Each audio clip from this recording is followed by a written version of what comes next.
Breaking news Tamil Nadu కోయంబత్తూరులో దారుణ ఘటన చోటు చేసుకుంది. నర్సింగ్ చదివే విద్యార్థినిపై ముగ్గురు అఘాయత్తుకులైతే గ్యాంగ్ రేప్ కు పాల్పడ్డారు. దీంతో ఈ ఘటన స్థానికంగా కలకలం రేపుందని చెప్పాలి. నర్సింగ్ చదువుతున్న విద్యార్థినిపై కూడా ముగ్గురు యువకులైతే గ్యాంగ్ రేప్ కు పాల్పడ్డారు. అయితే ఆ విద్యార్థిని అయితే తన తోటి స్నేహితుడితో కలిసి కారులో ప్రయాణం చేస్తూ వెళ్తున్నారు. సో స్థానిక ఎయిర్పోర్ట్ పరిధిలో కూడా ఈ ఘటన చోటు చేసుకుంది. దీంతో స్థానికంగా ఈ ఘటన కలకలం రేపుందని చెప్పాలి. కోయంబత్తూరు ఎయిర్పోర్ట్ సమీపంలో అయితే ఈ ఘటన చోటు చేసుకుంది. తన స్నేహితుడితో కలిసి యువతి అయితే కారులో వెళ్తుండగా కూడా ఆ ముగ్గురు అగంతకులు అడ్డుపడి కారులో యువతిని కిడ్నాప్ చేసి కూడా ఈ దారుణ ఘటనకు పాల్పడ్డారు. సో దీంతో అయితే వెంటనే పోలీసులు అయితే అప్రమత్తమయ్యి వారిని పట్టుకునే ప్రయత్నం అయితే చేశారు. అయితే స్నేహితుడితో కలిసి కారులో వెళ్లిన విద్యార్థిని కారులో ఉండగానే కిడ్నాప్ చేశారు ముగ్గురు వ్యక్తులు కూడా. అయితే ఆ స్నేహితుడు ఎవరైతే ఉన్నారో అతను అడ్డుకునే ప్రయత్నం చేసినా కూడా అతనిపై తిరిగి దాడి చేసి ఆ యువతిని అయితే సమీప ప్రాంతాల్లోకి తీసుకెళ్లి ముగ్గురు కూడా వరుసగా అఘాయిత్యానికి పాల్పడ్డారు. ప్రస్తుతం అయితే యువతి పరిస్థితి విషమంగా ఉండటంతో ఆసుపత్రిలో చికిత్స పొందుతుంది. చికిత్స అందిస్తున్నారు. ఒక పక్కన మరో పక్కన అయితే నిందితుల్ని పట్టుకునేందుకు కూడా పోలీసులు ప్రయత్నం చేశారు. వారిని పట్టుకునే ప్రయత్నంలో నిందితులైతే పరారయ్యే యత్నం కూడా చేశారు. ఈ క్రమంలోనే అటు ఫైరింగ్ చేశారు పోలీసులు.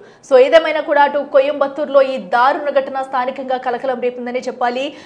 ఎయిర్పోర్ట్ సమీపంలో వెళుతున్న యువతిని సైతం కూడా కారులోనే కిడ్నాప్ చేసి యువతిపై అఘాయిత్యానికి పాల్పడ్డారు. అయితే యువత ముందు నుంచి తెలుసా లేదంటే వారు బయట అగంతకులా ఏం జరిగిందనేది కూడా ప్రస్తుతం అయితే తెలియాల్సి ఉంది. అయితే నిందితులను అయితే పోలీసులు అదుపులోకి తీసుకుని విచారిస్తున్నారు. కోయంబత్తూరు ప్రభుత్వ ఆసుపత్రిలో అయితే ప్రస్తుతం అటు యువతి కూడా చికిత్స పొందుతుంది. అలాగే ఈ నిందితులు పారిపోయే క్రమంలో ఫైరింగ్ జరగడంతో కూడా వారికి కూడా ట్రీట్మెంట్ అందిస్తున్నారు పోలీసులు. అనంతరం కూడా వారిని అదుపులోకి తీసుకుని విచారించే అవకాశం అయితే కనిపిస్తుంది. ప్రస్తుతం ఆ యువతికి కూడా చికిత్స అందుతుంది. స్నేహితుడు కూడా కంప్లైంట్ ఇచ్చారు. దీనికి సంబంధించి కూడా స్నేహితుడిపై కూడా వీళ్ళు మూకుమ్మడి దాడికి ప్రయత్నించారు. అతను అడ్డుకునేందుకు ప్రయత్నించినా కూడా తనపై దాడి చేసి మరి యువతిని కిడ్నాప్ చేసి తనపై అఘాయిత్యానికి పాల్పడిన ఘటన అయితే చోటు చేసుకుంది. దీంతో స్థానికంగా కలకలం రేగిందని చెప్పుకోవాలి. ఇక మరింత సమాచారం మా ప్రతినిధి శివ అందిస్తారు. శివ, చెప్పండి. నర్సింగ్ విద్యార్థులపై కూడా దారుణంగా అఘాయిత్యానికి పడ్డారు ముగ్గురు యువకులు కూడా. ఘటనకు సంబంధించి పూర్తి డీటెయిల్స్ ఏంటి, పోలీసులు ఏం చెప్తున్నారు? తమిళనాడు కోయంబత్తూరులో దారుణం చోటు చేసుకుంది.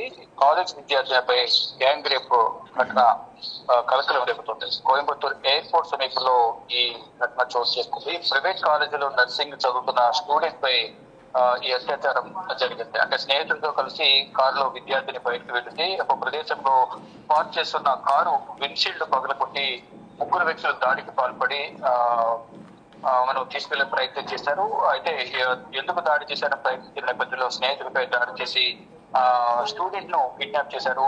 ముగ్గురు కిడ్నాప్ చేసి ఈ నిర్మానుష్య ప్రాంతానికి తీసుకువెళ్లి అత్యాచారానికి పాల్పడినట్టుగా కూడా తెలుస్తోంది. అయితే నిర్మానుష్య ప్రాంతంలో అపస్మారక స్థితిలోకి వెళ్ళిపోయిన తర్వాత ఈ ఉన్న బాధితురాలి స్నేహితుడు గుర్తించి రాత్రి 10:30 ఇటు పోలీసులు కూడా సమాచారం అందించారు. ఇక మార్నింగ్ సమయంలో 4:30 సమయంలో నిందితుల నుంచి తప్పించుకుని బాధితురాలు బయటపడింది. అంటే దాడి జరిగిన సమాచారం ప్రకారం రాత్రి ఈ స్నేహితులు రాత్రి 10:30 దాడి జరిగినట్టుగా కూడా సమాచారం అందించారు పోలీసులకు.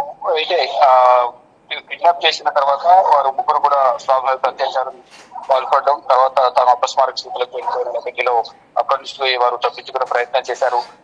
అయితే ప్రజెంట్ బాధితురాలు ఆసుపత్రిలో చికిత్స పొందుతోంది. అంటే పోలీసులు కేసు నమోదు చేసి ఎవరైతే ఈ అత్యాచారానికి పాల్పడ్డారో వారిని పట్టుకునే ప్రయత్నంలో భాగంగా గాలింపు చర్యలు చేపడుతున్నారు. ఆ సమయంలో వీరు పారిపోతున్న సమయంలో పోలీసులు వారిపై కాల్పులు జరిపారు. ముగ్గురు కూడా కాల్పులు జరిపే క్రమంలో అంటే పట్టుకునే క్రమంలో పారిపోతున్న సమయంలో కాల్పులు జరిపారు. కాల్పుల్లో ముగ్గురికి కూడా స్వల్పంగా గాయాలయ్యాయి. అయితే కోయంబత్తూరు ప్రభుత్వ ఆసుపత్రిలో ముగ్గురికి ట్రీట్మెంట్ అందించిన అనంతరం అంటే ముగ్గురు కూడా నిందితులు ఎవరైతున్నారో ప్రవాసి కార్తీక్, కాళేశ్వరన్ గా కూడా పోలీసులు గుర్తించారు.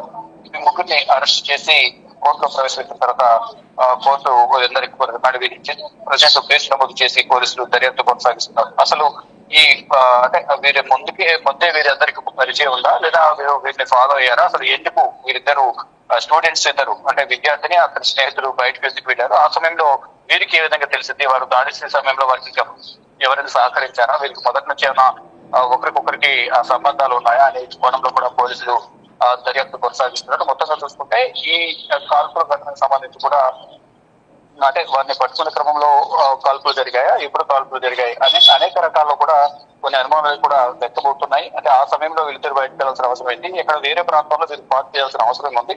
ఆ సమయంలో వారు అక్కడికి వచ్చి దాడి చేసి అమ్మాయిని, అతనిపై కూడా స్నేహితుడిపై కూడా దాడి చేసి అమ్మాయిని కిడ్నాప్ చేసి సామూహిక అత్యాచారానికి పాల్పడడం, తర్వాత అతను స్నేహితులు గుర్తించి పోలీసులు సమాచారం ఇవ్వడం, ఆ బాధితురాలు కూడా అక్కడ తప్పించుకుని పారిపోయింది. అంటే ఏం జరిగింది అనేది కూడా వివిధ కోణాల్లో పోలీసులు అయితే దర్యాప్తు చేస్తున్నారు. ఇక ముగ్గురిని కూడా అరెస్ట్ చేసి ఫైరింగ్ లో గాయాలైన నేపథ్యంలో ట్రీట్మెంట్ ఇచ్చిన అనంతరం కోర్టులో ప్రొడ్యూస్ చేశారు. ప్రొడ్యూస్ చేసిన తర్వాత రిమాండ్ కు తరలించారు.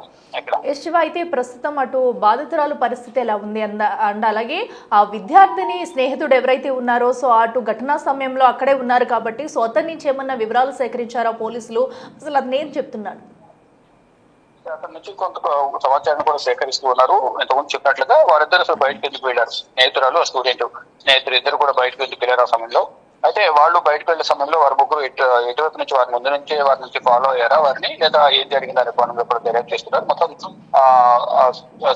ఆ స్నేహితుడు పై కూడా కొన్ని అనుమానాలు వ్యక్తం చేస్తూ ఉన్నారు. ఈ కోణంలో కూడా అతని నుంచి కూడా కొంత సమాచారం సేకరించే పనిలో నిమగ్నమై ఉన్నారు. అతని నుంచి సమాచారం సేకరిస్తున్నారు. మరోవైపు ముగ్గురు కూడా మరొక కాల్ డేటా కూడా చెక్ చేస్తున్నట్టు తెలుస్తుంది. ఈ ఐదుగురు ఎవరైతే ఉన్నారో ఆ స్టూడెంట్ ప్లస్ స్నేహితులు, ఈ ముగ్గురు అత్యాచారానికి పాల్పడిన ముగ్గురు, వీరి నుంచి కూడా అందరి కాల్ డేటా సేకరించి అసలు ఏం జరిగింది ఏంటి అనేది కూడా వివిధ కోణాల్లో పోలీసులు దర్యాప్తు చేస్తున్నారు. ముఖ్యంగా స్నేహితుడి అయితే కీలక సమాచారం కాబట్టి మనలో పోలీసులు దర్యాప్తు కొనసాగిస్తూ ఉన్నారు. శివ, అయితే ప్రస్తుతం ఈ ముగ్గురు నిందితుల్లో కూడా సో ఎప్పటివరకు కోలుకునే అవకాశం కనిపిస్తుంది, ఎందుకంటే వారికి ట్రీట్మెంట్ అనంతరం కూడా వారి నుంచి విచారించి కూడా సమాచారం రాబట్టాల్సిన అవసరం ఉంది కాబట్టి సో ప్రస్తుతం పోలీసులు కూడా హాస్పిటల్ వద్దే ఉండి ఆ ట్రీట్మెంట్ అయితే కొనసాగిస్తున్నారా, ఎప్పటికి వాళ్ళు బయటకు వచ్చే అవకాశం ఉంది? అయితే ముగ్గురు కూడా ఫైరింగ్ లో పారిపోయే క్రమంలో ముగ్గురిపై కూడా కాల్పులు జరిపారు పోలీసులు. వారందరికీ కూడా కాలికి స్వల్ప గాయాలయ్యాయి.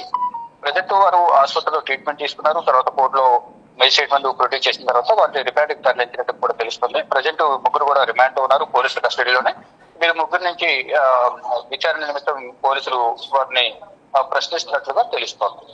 Okay, right Shiva, thank you. So ఏదైతే అటు తమిళనాడు కోయంబత్తూరులో జరిగిన ఘటనలో కూడా ముగ్గురు నిందితులను అయితే పోలీసులు అదుపులోకి తీసుకున్నారు. అయితే తవాసి, కార్తిక్, కాళీశ్వరన్ గా కూడా వీరు గుర్తించారు. అయితే వీరికి ముందే అటు విద్యార్థినితో సంబంధం ఉందా లేదంటే బయట వ్యక్తుల అనేది కూడా తెలియాల్సి ఉంది. ప్రస్తుతం అయితే ఫైరింగ్ లో వాళ్ళపై కాల్పులు జరపడంతో సో ప్రభుత్వ ఆసుపత్రులు అయితే వాళ్ళకి ఒక పక్కన చికిత్స అందిస్తున్నారు. అనంతరం కూడా వాళ్ళని అదుపులోకి తీసుకుని కోర్టులో హాజరుపరిచి మెజిస్ట్రేట్ ముందు హాజరుపరచనున్నారు. సో అనంతరం కూడా వాళ్ళని అరెస్ట్ చేసే రిమాండ్ కు పంపించే అవకాశం కూడా కనిపిస్తుంది. మరో పక్కనైతే విద్యార్థిని అయితే చికిత్స కూడా పొందుతుంది. సో ఆమె స్పృహలోకి వచ్చిన తర్వాత తన నుంచి కూడా స్టేట్మెంట్ తీసుకొని ఉన్నారు పోలీసులు. అయితే ఇక స్నేహితుడు ఏం చెప్పబోతున్నాడు, సో అసలు వీళ్ళిద్దరు కూడా అటు ఎయిర్పోర్ట్ కి వెళ్లే సమయంలో ఏం జరిగింది, వీరిద్దరు కలిసి ఎట్టు వెళ్తున్నారు అనే దానిపై కూడా విచారణ చేస్తున్నారు పోలీసులు. అయితే సో ఏదేమైనా కూడా ముగ్గురు యువకులు కలిసి ఆ యువతపై అత్యాచారానికి పాల్పడడం స్థానికంగా కలకలం రేగిందని చెప్పుకోవాలి. కోయంబత్తూరు ఎయిర్పోర్ట్ సమీపంలోనే ఈ ఘటన చోటు చేసుకుంది.